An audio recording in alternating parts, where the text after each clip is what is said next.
Hello and welcome to कहिए जनाब। आज हमारे साथ हैं एक्सक्लूसिवली रॉबर्ट वाड्रा। चलिए रॉबर्ट से पता करते हैं क्या है उनका बिजनेस, क्या असल में वो रैग्स टू रिचेस स्टोरी है, क्या वो कभी राजनीति में आएंगे और गांधी परिवार आखिर है क्या। Welcome to the show. शुरू करते हैं। पूरा देश आपको जानता है रॉबर्ट वाड्रा कौन है, लेकिन रॉबर्ट वाड्रा क्या है मुझे ये बताइए। देश आपको इसलिए जानता है कि आप प्रियंका गांधी के हस्बैंड हैं। आपने मुझे बहुत सही जगह पे ढूंढा है। मैं हैंडीक्राफ्ट फेयर में हूँ। ये हमारा एंसेस्ट्रल बिज़नेस है और मैं पूरी अपनी मेहनत और लगन से अपने बिज़नेस में ध्यान दे रहा हूँ और पूरे क्रिएशंस आपको दिखाई देंगी आपके आगे पीछे। और मैं यही हूँ, मतलब कि क्रिएटिविटी मैं पूरे अपने लगन के साथ जो भी करता हूँ पूरी लगन के साथ, चाहे मेरा बिज़नेस हो, फिटनेस हो, और जो मेरे वाइफ के फैमिली का देश में रोल है पॉलिटिक्स का, मैं उसमें कुछ समय बिताता हूँ और मुझे मौका मिलता है कि अर्बन सिटी में रहने के लिए तो ठीक है, पर मैं रूरल एरियाज़ में मुझे मौका मिलता है कि उन लोगों के साथ घुल मिलना, उनके तौर तरीके देखना रहने का और उन लोगों के बीच में कुछ बदलाव लाने का। तो मैं अगर आप पूछेंगे मैं कौन हूँ और कैसा हूँ जी, मैं हूँ जो हर चीज़ में जिसमें मैं अपने आप को शामिल करता हूँ, मैं पूरी अपनी मेहनत लगन लगाता हूँ। किसी को समझ आता है कि ये अपने दिल से कर रहे हैं और उनको कुछ भी नहीं चाहिए, तो लोगों को पसंद आता है और वो मुझे समझते हैं और एक्सेप्ट करते हैं। आपने बहुत अहम बात की कि आप 100% हर चीज़ को देते हैं। क्या वो 100% $1 मिलियन क्वेश्चन जो पूरा देश, पूरा मीडिया, उत्तर प्रदेश की जनता और पूरा विपक्ष पूछ रहा है, क्या रॉबर्ट वाड्रा राजनीति में आ रहे हैं, और अगर आ रहे हैं तो क्यों आ रहे हैं? ये सवाल मेरे से कई सालों से पूछा जा रहा है, पूछा जा रहा है। हाँ। और मैं उसको इतना ही महत्व दूंगा क्योंकि मेरा रोल, मेरा रिलेशनशिप मेरे वाइफ के जो फैमिली हैं वो पॉलिटिक्स में हैं, तो उसी के वजह से मैं काफ़ी सालों से 15 सालों से मैंने अमेठी, रायबरेली और कई एरियाज़ यूपी में, पंजाब में मैं गया हूँ, प्रचार किया है, उनके साथ दौरे लगाए हैं और काफ़ी लोगों को पहचाना है। और मेरा तरीका अलग है, लोगों में घुल मिलना। ज़्यादा मैं भाषण नहीं देता हूँ, मैं बस उन लोगों से मोटरसाइकिल चलाते हैं नहीं, वो अलग चीज़ है, मैं बात करूँगा उसके बारे में। हाँ। पर मैं लोगों के साथ चाय पी लूँगा, मैं उन लोगों के साथ घुल मिल लूँगा, उनकी समस्याओं को समझूँगा। और ज़रूरी बात है कि जो उनके समस्याएं हैं मैं अपने परिवार तक पहुंचाता हूं। और मैं अगर वहां हूं, मैं अपने लिए नहीं हूं, मैं या तो अपने मदर इन लॉ के लिए हूं या राहुल के लिए हूं। और ज़रूर अगर 15 साल हो गए हैं मुझे प्रचार करते हुए और हर जगह जाते हुए जहां ज़रूरत पड़ती है, लोगों में लगता है कि उम्मीद है कि मैं भी राहुल जैसे या एक गांधी परिवार का एक सदस्य होते हुए कि मैं भी यहाँ बदलाव ला सकता हूँ। मुझे लगता है कि जब मैं उन लोगों के साथ हूँ, बुज़ुर्ग लोग होते हैं, इतना रिस्पेक्ट देते हैं, मुझे लगता है कि मैं ज़रूर कर सकता हूँ। पर फिर पूरी देश मेरे को इस तरीके से देखती है कि पॉलिटिक्स ही क्यों, और तुम क्यों पॉलिटिक्स में जाओगे। लेकिन ये बड़ा सवाल कि ये गांधी फैमिली के एक अंग हैं, ये राजनीति में आना चाहते हैं, और क्या आपने कहा ये राहुल का समय है, फिर प्रियंका का समय आएगा, फिर बाद में आपका। क्या आपने ये कहा था? मेरा तरीका अलग होता है जब मैं वहाँ जाता हूँ जी। मैं पॉलिटिकल पोशाक नहीं पहनता हूँ, मैं अपने नॉर्मल कपड़े पहन के, जैसे हर आदमी आपको देखेगा वहाँ, चाहे जीन्स हो, चाहे पैंट हो या शर्ट हो, तो मैं वो पहन के जाता हूँ लोगों के बीच में मैसेज लेकर, और वो बहुत खुश होते हैं। और कुछ लोग हैरान भी होते हैं कि जब हम वहाँ किसी जगह पहुँचते हैं जहाँ लोगों को मुझे मिलना है, तो वो पूछते हैं भैया नेता कौन है, मेरे से ही पूछ रहे हैं या किनसे मिलने आए हैं हम, मतलब कि कौन हमें बात करेगा। तो जब वो उनको बताया जाता है तो वो बहुत खुश होते हैं और वो कुछ समय बाद समझते हैं कि ये एक आम आदमी है जो हमारे बीच में आया और हमारी असल में बातों को समझने, सुनने और कुछ बदलाव लाने के लिए आए हैं। मैं ज़रूर बोलूँगा कि ये राहुल का समय है। हमने देखा है कि उन्होंने कितने लगन से, कितनी मेहनत, अपना पूरी ज़िंदगी मेरे को लग रहा है कि उन्होंने इसी यूपी के लिए, लोगों के लिए और पूरे भारत के लिए उन्होंने अपनी मेहनत लगाई है। इतना विवाद बनाया गया आपकी बिजनेस के बारे में, दर्शकों को बताइए और अपने ज़रिए बताइए कि एक आपका बिजनेस क्या है। और इतना लोग कहते हैं, जो इल्ज़ाम लगता है कि आप बहुत छोटे बिजनेसमैन थे, सडनली आप देश के एक में बिलियनियर बन गए हैं, क्या ये सच है? बिल्कुल गलत है। आप देख सकते हैं मैं कहाँ बैठा हूँ और आप देख सकते हैं ये मेरा बिज़नेस है, हैंडीक्राफ्ट का बिज़नेस है। 50 सालों से मेरे फैमिली में ये बिज़नेस है और मैंने कुछ 12 साल पहले अपना थोड़ा सा अलग किया क्योंकि मुझे फैमिली बिज़नेस में नहीं रहना था। मैं किसी टेबल के पीछे नहीं बैठना चाह रहा था। मैं चाहता हूँ कि मैं अपना बिज़नेस अपने आप करूँ, अपने तरीके से करूँ और रिस्क और प्रॉफिट अपने आप ही झेलूँ, अपने आप ही आगे देखूँ और यही मेरा बिज़नेस है। ज़रूर जब अगर मैं इसमें कुछ इसका रेवेन्यू होता है, इसमें कुछ पैसे बनते हैं, मैं हो सकता है रियल एस्टेट में रखूँगा और जैसे कोई भी आम आदमी बैंक में जाएगा, बैंक मैनेजर से बात करेगा कि अपने पैसे को इन्वेस्ट करके मतलब कि वहाँ से अच्छा इंटरेस्ट मिलेगा, बिल्कुल उसी तरीके से अगर मैं किसी को जानता हूँ मैं बोलूँगा कि थोड़े से मेरे भी इन्वेस्टमेंट मैंने करना है और थोड़ा रियल एस्टेट करूँगा। पर ये नहीं है कि मैं कोई बिलियनर हूँ या कुछ है। ये बहुत बड़ा विवाद होता है कि आप ये तो लगता है कि सदियों से चला आ रहा है कि अगर कोई पॉलिटिक्स में है तो या तो कुछ गलत इरादों से है। इसलिए मैं यही बोलूँगा कि चाहे जितना भी अगर लोगों ने प्रेशर डाला और मेरे को लगता भी है अगर मैं कुछ कर सकता हूँ, मैं पॉलिटिक्स में अपने समय से आना चाह रहा हूँ क्योंकि मैं चाहता हूँ कि सही रीज़न के लिए आऊँ। अभी समय एक छोटे से ब्रेक का, देखते रहिए कहिए जनाब एक्सक्लूसिवली रॉबर्ट वाड्रा के साथ। 5 साल मैंने प्रचार किया और 10 साल से लोगों के इंटरेस्ट है कि मैं भी आऊं और मैं अगर आऊंगा तो मुझे कोई फ़र्क नहीं पड़ेगा चाहे मीडिया हो या लोग हों।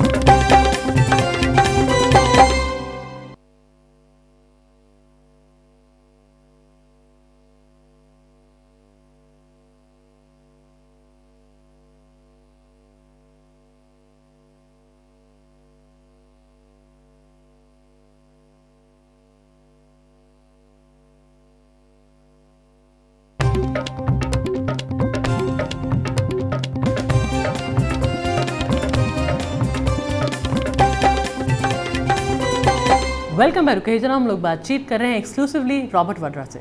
इस बार आपके बच्चे दोनों इलेक्शन कैंपेन में गए, लोगों ने इसकी भी बुराई की, कहा कि मतलब डायनेस्टी पॉलिटिक्स की एक नई हद हो गई है ये कि पहले पूरा परिवार और अब बच्चे भी। इस पे आप क्या कहेंगे? जैसे मैंने पहले बोला, हम लोग शहर में रहते हैं जी और उनको गांव का हमें एक मौका मिलता है कि गांव के बीच में, लोगों के बीच में रहने के लिए, तो उनको भी दिखना चाहिए कि उनके परिवार क्या चेंजेस लाते हैं, क्या करते हैं। यही नहीं है कि अपने घर पे टीवी पे बैठकर देखें कि उनके नानी, उनके मामू वहाँ कुछ प्रचार कर रहे हैं, भाषण दे रहे हैं। उनको भी लगना चाहिए कि उन्होंने किया क्या है। उनको सिखाना पड़ता है इंडिया के बारे में, खाली शहरों के बारे में नहीं, गांव के बारे में भी। जब आपने सारा इस बार जब सब पूरा प्रकरण हुआ, आपने सारा मीडिया देखा, आपको कुछ डर लगा कि अगर मैं आ गया इसमें तो इतना, अगर अभी तो आप आए भी नहीं हैं, उसमें ही इतना अटैक हो रहा है, आपको लगा कि आप वो झेल पाएंगे? आपने कहा बहुत झेल सकते हैं। अभी 10 साल हो गए हैं, मतलब कि लोगों को समझते हुए कि 5 साल मैंने प्रचार किया और 10 साल से लोगों के इंटरेस्ट है कि मैं भी आऊं, पर हर चीज़ का समय है और मैं अगर आऊंगा तो मुझे कोई फ़र्क नहीं पड़ेगा चाहे मीडिया हो या लोग हों या हर चीज़। पर ज़रूर मैं कहूँगा कि अपने फैमिली के साथ सोच समझ के, और अगर उन्हें भी लगेगा कि ये सही काम है, सही रास्ता मैं अपना रहा हूँ, तो ज़रूर मैं आऊँगा। पर मतलब कि कोई जल्दी नहीं है इस चीज़ के लिए। हर साल कोई ना कोई नया विवाद आपके बारे में आता है। आप आज मुझे लगता है कि एक पहेली थे आप, मुझे और मेरे दर्शकों को कुछ पता चला है आपके बारे में? मैं वैसे ही रहना चाहता हूँ, एक पहेली जैसे। पर मैं फिर भी बोलूँगा, हाँ ज़रूर मुझे अच्छा नहीं लगा कि लोगों ने जो मेरे सोचने का तरीका बहुत सिंपल था। मैं प्रियंका के लिए था। प्रियंका एक अच्छे इंसान हैं और वही चीज़ मैंने उनमें देखा। मैंने कभी भी पॉलिटिक्स या कभी भी ये नहीं सोचा कि मैं प्रियंका को इस्तेमाल करूँगा आगे बढ़ने के लिए। मेरे परिवार में कोई कमी नहीं थी और उनके ऊपर प्रेशर बहुत ज़्यादा थे। मेरे में जैसे झेलने की क्षमता मैंने बहुत बारी बोल दी है, पर मतलब कि है, ये ज़रूरी है बोलना, क्योंकि मैंने बहुत साफ सीधा रास्ता अपनाया है। कभी लोगों ने देखा है कि ये तो वीक है, ये क्या कर रहा है, पर मैंने सब कुछ प्रियंका के लिए देखा है, तरीके से देखा है और साफ रास्ता अपनाया। लेकिन आपने अपने एक तरह से आपने अपने परिवार से रिश्ता नाता भी तोड़ लिया। प्रेशर्स मेरे फैमिली के ऊपर थे। हो सकता है वो झेल नहीं पाए, हो सकता है वो समझ नहीं पाए कि किस तरीके से उनको संभलना पड़ेगा या चलना पड़ेगा। सबको बिल्कुल बैलेंस में रखना पड़ता है। हाँ, और मतलब कि छोटे शहरों जैसे मुरादाबाद में हमारा परिवार बहुत अच्छी तरह बहुत बरसों से जाना पहचाना था, पर उसके बाद मतलब कि लोगों में लगा कि अच्छा अब तो पावर भी आ गई है, ये भी कर सकते हैं, वो भी कर सकते हैं, और एक फ़ोन कॉल बजेगा तो ये हो जाएगा, वो हो जाएगा। अब उनके ऊपर प्रेशर बहुत ज़्यादा थे, पर उनके इरादे बहुत साफ थे। और मैंने मेरे ख्याल से 15 साल में पूरे देश को मैंने मना किया, मैं कुछ भी नहीं कर सकता हूँ, क्योंकि मैं एक आम आदमी हूँ। जो मैं कर सकता हूँ मैं अपने बलबूते पे करूँगा, पर मैं मतलब किसी से मांगूंगा नहीं, किसी को पूछूंगा नहीं, क्योंकि मुझे भी उनको वापस देना पड़ेगा और वो ऐसी चीज़ मांगेंगे मेरे से जो हो सकता है मैं कभी भी ना पूरा कर पाऊँ। अगर मैंने नोटिस डाला, मैंने डाला क्योंकि मैं चाह रहा था कि लोग उनको छोड़ दें, उनको हाँ, मेरे फैमिली के लिए मैंने एक नोटिस डाला, क्योंकि मैंने उनसे बात काफ़ी की, पर हो सकता है वो समझ नहीं पाए और फिर भी प्रेशर ज़्यादा थे। पर कभी कोई ऐसे समय आ जाए कि और ज़्यादा बुरा हो जाए, तो मैंने सोचा कि मैं लोगों को बोलूँगा कि प्लीज़ उनके पीछे ना पड़ें। तो मैंने सोचा एक नोटिस डालूं जिससे सब उनको असल में दूर रहें उनसे और उनको पता चले कि ये लोग नहीं कर पाएंगे कुछ। अब उसके बाद जो आगे हुआ उनके साथ, चाहे मेरे ब्रदर के साथ या फादर के साथ, वो अलग चीज़ है। वो नोटिस और उनके साथ कुछ भी मिलाना बिल्कुल गलत होगा, बिल्कुल गलत होगा। क्योंकि आप सोचिए नोटिस कब डाला था और उनकी मृत्यु कब हुई, मृत्यु कब हुई, 10 साल का फर्क है। अभी समय एक छोटे से ब्रेक का।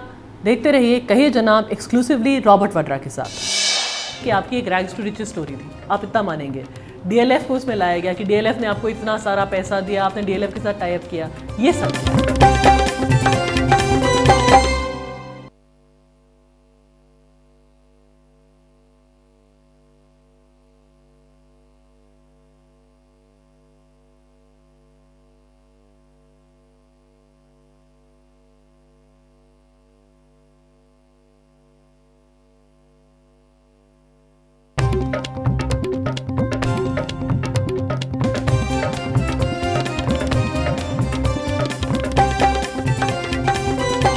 Welcome back. कहीं जना हम लोग बातचीत कर रहे हैं एक्सक्लूसिवली रॉबर्ट वाड्रा से।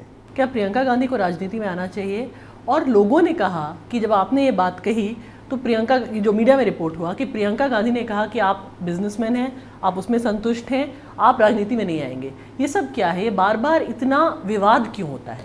ज़रूर आगे क्या होता है कुछ अगर मैं आज नहीं बोला तो गलत होगा, क्योंकि हो सकता है मेरे पास भी है क्षमता जो मतलब कि बदलाव ला सकती है उन लोगों के लिए, पर मुझे फिर भी लगेगा कि हर चीज़ का समय होता है। अगर मैं अपने लिए तो अभी यहाँ प्रचार नहीं कर रहा हूँ, ये राहुल का समय है और हो सकता है ज़रूर मतलब राहुल के बाद अगर हमें लगे कि ज़रूरत पड़े तो हम प्रियंका आ सकती है, मैं आ सकता हूँ, पर ये भी नहीं कहेंगे कि हमने कुछ समय देखा है कि हाँ अभी आएंगे या मतलब 1 साल बाद आएंगे। ज़रूर अगर समय आएगा तो अगर मेरे को लगेगा कि मेरा बिजनेस सेट है और मैं उस समय अपने पॉलिटिक्स में ध्यान दे सकता हूँ और पूरा बदलाव ला सकता हूँ, तभी मैं आऊँगा। क्योंकि आज रिस्पेक्ट जो मुझे मिल रही है, चाहे मैं पॉलिटिक्स में हूँ या नहीं हूँ, उतना ही मेरे को रिस्पेक्ट बाद में भी मिलेगा। तो मेरे को कोई टाइटल नहीं चाहिए, उस टाइटल से मेरे को कोई फर्क नहीं पड़ने वाला। आपने सपोजिटली कहा कि आपने अपनी पूरी जिंदगी समर्पित कर दी है प्रियंका गांधी को, इस बात का मतलब क्या है, मेरे दर्शकों को बताइए। मैं ये कहूँगा कि हर चीज़, हर समय मेरे को लगता है जो टाइटल अखबारों में आते हैं वो गलत तरीके से आते हैं, पर मुझे नहीं लगता है वो सही मैसेज जाता है। मुझे अगर कोई दिखाना चाहेगा कि मैं एरोगेंट हूँ, कोई फ़ायदा नहीं होगा, क्योंकि जो लोग आगे पीछे मेरे रहते हैं, मेरे दोस्त हो, बिजनेस एसोसिएट हो या पॉलिटिकल लोग भी हैं, उनको पता है मेरे इरादे बहुत सिंपल हैं। और मैं जो बोलता हूँ मैं 10 बारी सोच के नहीं बोलता हूँ, क्योंकि मुझे पॉलिटिक्स से कुछ चाहिए नहीं। मैंने अपनी ज़िंदगी प्रियंका के लिए चेंज कर दी, दे दी है। उसमें कुछ सही भी है, पर टाइटल जैसे डिस्प्ले करता है वो गलत है। क्योंकि हाँ ज़रूर, जहाँ 27 साल मैंने अपने नॉर्मल जीवन बिताया जी, ज़रूर हम में कोई कमी नहीं थी, हमारे फैमिली में कोई कमी नहीं थी। हमारा अच्छा खासा बिजनेस था, बहुत ही काफ़ी अवार्ड जीते थे हम अपने बिजनेस के द्वारा, और हर चीज़ की हमारे रहने सहने का हर चीज़ बढ़िया था। पर ठीक है, ज़रूर मैं बहुत खुश हूँ इस परिवार के साथ जुड़ के। मुझे याद है जब आपको एसपीजी प्रोटेक्शन दिया गया, एक बोर्ड पे आपका नाम आया, मतलब इतना देश में उस पर विवाद हुआ, फिर विपक्ष ने इतना बड़ा उसका मुद्दा बनाया। पिछले साल आपकी बिजनेस के बारे में बहुत कुछ सामने आया, उससे आप पे क्या असर हुआ, और आपको, आपकी फैमिली के लिए आपको दुख होता है जब आपको इतना एक मुद्दा बनाया जाता है उनको टारगेट करने के लिए? एसपीजी, मुझे कोई जो सिक्योरिटी ज़रूरत पड़ती है, जिस तरीके की सिक्योरिटी ज़रूरत पड़ती है, वो मैं डिसाइड नहीं करता हूँ। वो जो ऑर्गेनाइज़र हैं वो समझते हैं कि इतने लेवल की सिक्योरिटी मिलनी चाहिए।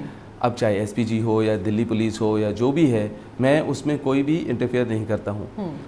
ज़रूर अगर हवाई अड्डों पे या कहीं भी मेरा नाम लिखा होता है कि सिक्योरिटी के बिना सिक्योरिटी के मैं आगे पीछे जा सकता हूँ, वो बिल्कुल गलत है।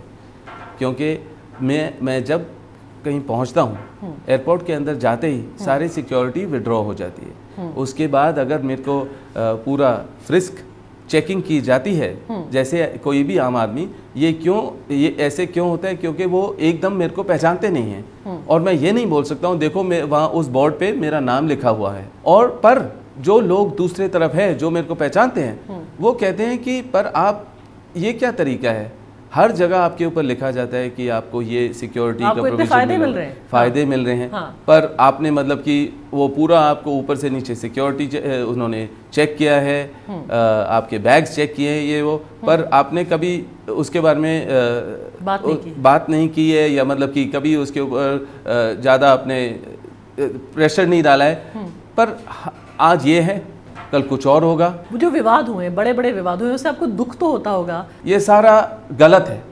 अगर कोई कुछ बोलता है या मेरे ऊपर इल्ज़ाम लगाता है, वो पूरा उनको full, they can go do anything they should do, तब मैं सोचूंगा उसके बारे में। एक थ्योरी ये भी है कि आप राजनीति में इसलिए आना चाहते हैं कि आप अपने लिए एक तरह से इंश्योरेंस, अपनी बिजनेस के लिए इंश्योरेंस ले रहे हैं। मुझे इसका सीधा जवाब दीजिए, क्या ये सच है? अगर आप राजनीति में आए, क्या अपनी बिजनेस छोड़ देंगे आप? बिल्कुल नहीं, बिजनेस मेरे खून में है, मैं हमेशा अपने बिजनेस में रहूँगा।